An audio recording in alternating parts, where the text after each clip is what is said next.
Adilabad MP గోడం నగేష్ ఇంటి వద్ద ఉద్రిక్తత చోటు చేసుకుంది. మాజీ మంత్రి జోగు రామన్న ఆధ్వర్యంలో ఎంపీ ఇంటిని ముట్టడించారు బీఆర్ఎస్ శ్రేణులు. పోలీసులు అడ్డుకోవడంతో ఆందోళనకారులకు పోలీసులకు మధ్య తోపులాట జరిగింది. పత్తి కొనుగోలులో ఎకరాకు 7 క్వింటాలు మాత్రమే కొనుగోలు చేస్తామనే సీసీఐ నిబంధన ఎత్తివేయాలని డిమాండ్ చేశారు. తీవ్ర ఉద్రిక్తతల నడుమ జోగు రామన్నను అరెస్ట్ చేసి పీఎస్కు తరలించారు పోలీసులు.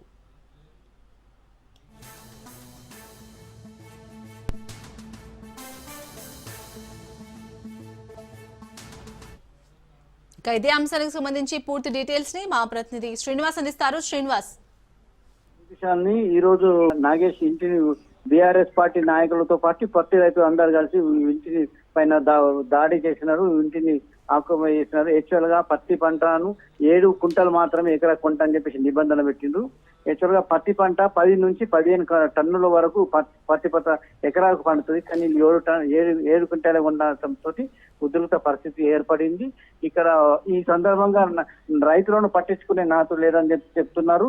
అకాల వర్షాలు ముంతా తుఫాన్ తోటినే రైతులు అల్లాడుతున్న సమయంలో కొద్దిగా వెళ్ళిన ఈ పత్తి కూడా కొనకపోవడంతో పంట దిగుబడి తక్కువ వచ్చినా కానీ కొనకపోవడంతో రైతులంతా ఆందోళన చెందుతున్నారు. వీరికి మద్దతుగా బీఆర్ఎస్ నాయకులు జోగు రామన్న ఉధృత పరిస్థితి ఏర్పడింది. వారిని అరెస్ట్ చేసి పిఎస్కి అయితే తరలించారు.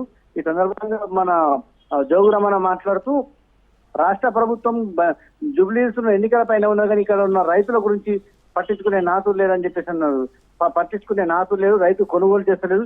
తీసే ఈ నిబంధన ఎత్తివేసి వెంటనే పత్తి గింజలు కొనాలని చెప్పేసి జోగు రామన్న ఇక తీవ్రమైన ఉధృత పరిస్థితి ఏర్పడింది. కొద్దిసేపు ఇక పిఎస్ తో తరలించేటువంటి అక్కడ అరెస్ట్ చేసైతే ఇప్పుడైతే ప్రస్తుతం పోలీస్ స్టేషన్ లో జోగు రామన్న అరెస్ట్ చేసి ఉంచింది.